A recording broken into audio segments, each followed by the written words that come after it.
Hello friends, welcome back to my channel. आज की इस वीडियो में साड़ी में से एक लॉन्ग फ्रॉक की कटिंग और स्टिचिंग बनाने वाली हूँ। तो ये है ब्लाउज का पीस जिससे मैं इसकी टॉप पार्ट पर इस्तेमाल करूँगी। और ये साड़ी है और इसके लिए 2.5 मीटर की लाइनिंग की फैब्रिक इस्तेमाल होगा।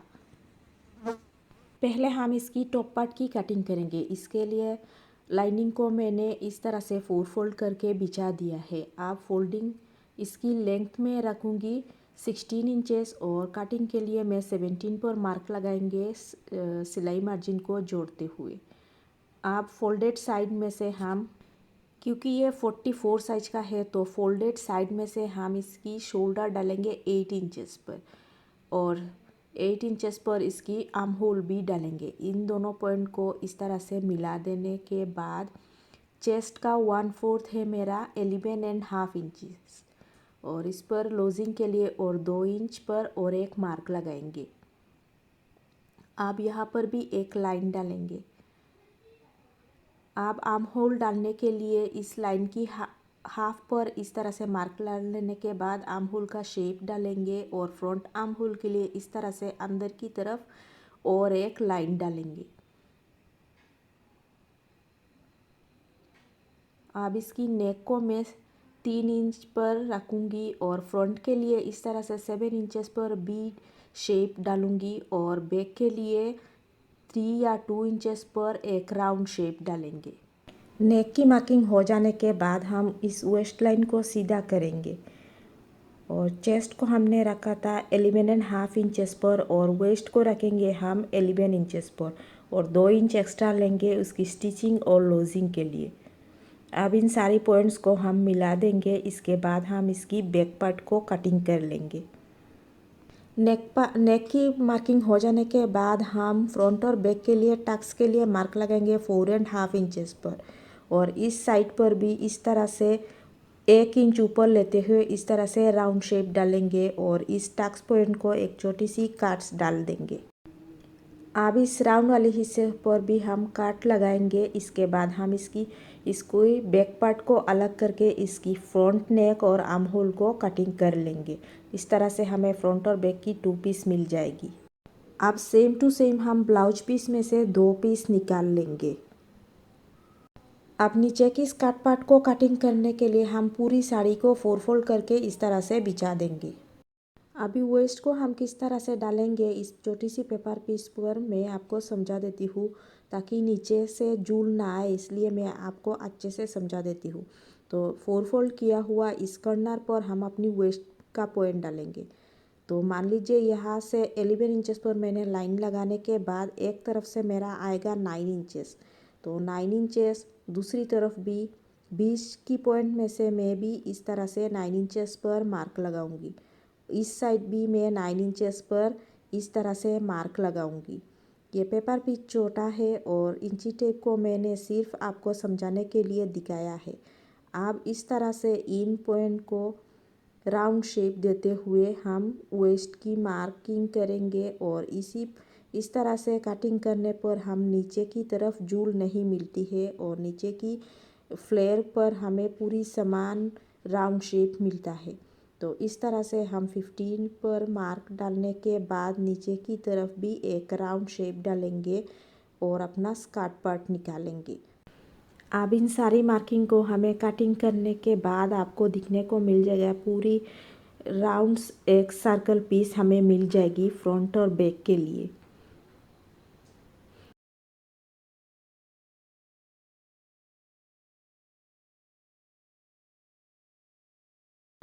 तो यहाँ पर मैंने अपनी साड़ी को 4 फोल्ड करके बिछा दिया है और इस फोल्डेड साइड पर इस तरह से मैं 11 इंचेस पर मार्क लगाऊंगी। इस तरह से मार्क लगाने के बाद दोनों तरफ इस तरह से मेजर करने के बाद मैं यहाँ पर राउंड शेप डालूंगी और इस वेस्ट को कटिंग कर लूँगी।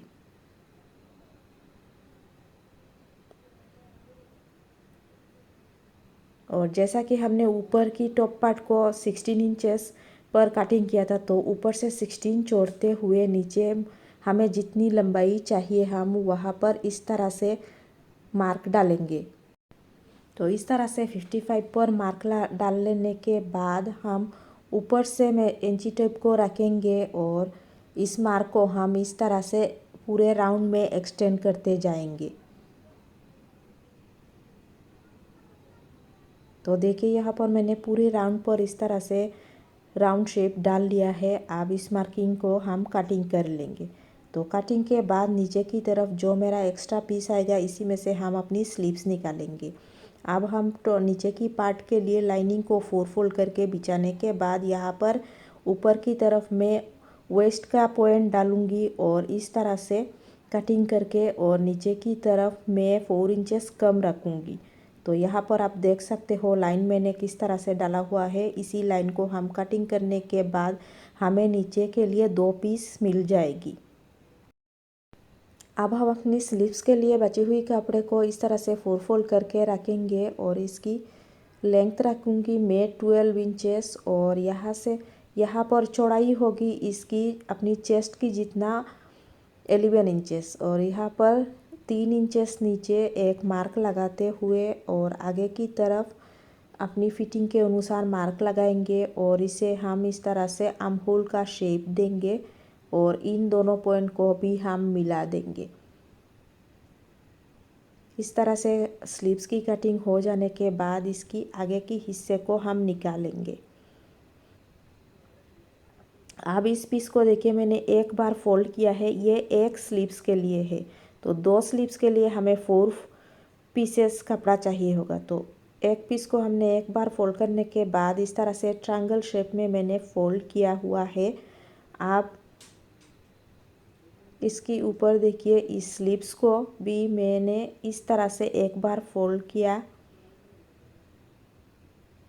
और या जहाँ पर हमारा आ रहा है वहाँ पर हम इस तरह से इसको मिलाते हुए बिठाएंगे। फोल्डेड साइड को फोल्डेड साइड के साथ मिलाते हुए बिठाने के बाद यहाँ पर हम इस तरह से मार्क लगाएंगे।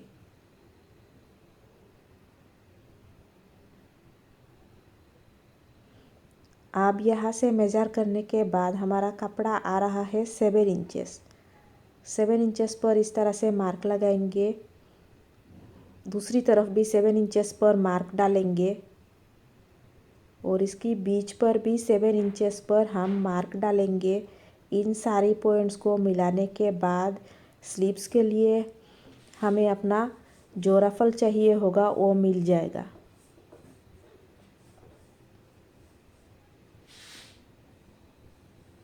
तो इसी तरह से हम अपनी दोनों स्लीव्स के लिए निकाल लेंगे। अब आती है स्टिचिंग की बारी।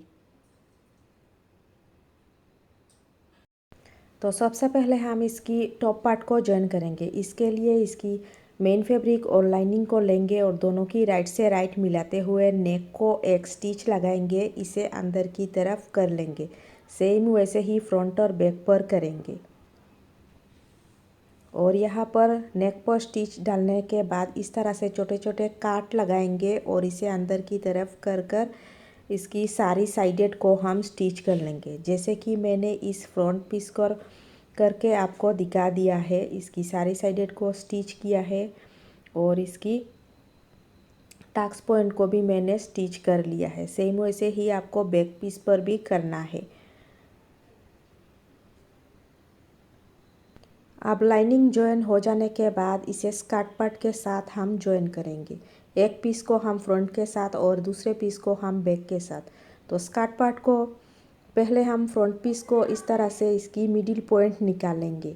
अब स्कर्ट पार्ट की मिडिल पॉइंट को लेते हुए दोनों को मिलाते हुए इस तरह से ऊपर की तरफ रखेंगे और इसे स्टिच लगाएंगे।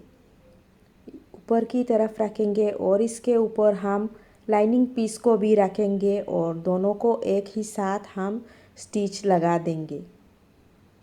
इस तरह से देखिए स्टिच हो जाने के बाद दोनों पीस को राइट से राइट मिलाते हुए इसकी शोल्डर को जॉइन करेंगे और इसकी साइड को फिटिंग को भी हम डाल लेंगे और नीचे की जो लाइनिंग और मेन फैब्रिक पर जो हेमिंग होगी वो भी हम डाल लेंगे। अब इस तरह से जॉइन हो जाने के बाद इस पर हम स्लीव्स जॉइन करेंगे। तो स्लीव्स को जॉइन करने से पहले स्लीव्स के साथ भी इसकी बेल वाली पार्ट को भी हम जॉइन करेंगे।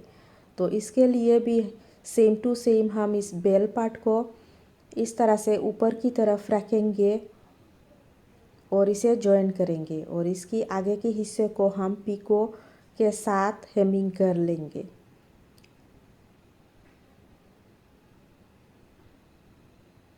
जॉइन होने के बाद ये कुछ इस तरह से आया हुआ है। तो ये वीडियो कैसी लगी, अच्छी लगी हो तो प्लीज़ मेरी चैनल को लाइक शेयर और सब्सक्राइब ज़रूर कर लेना। मिलते हैं अगली वीडियो में, तब तक के लिए बाय बाय।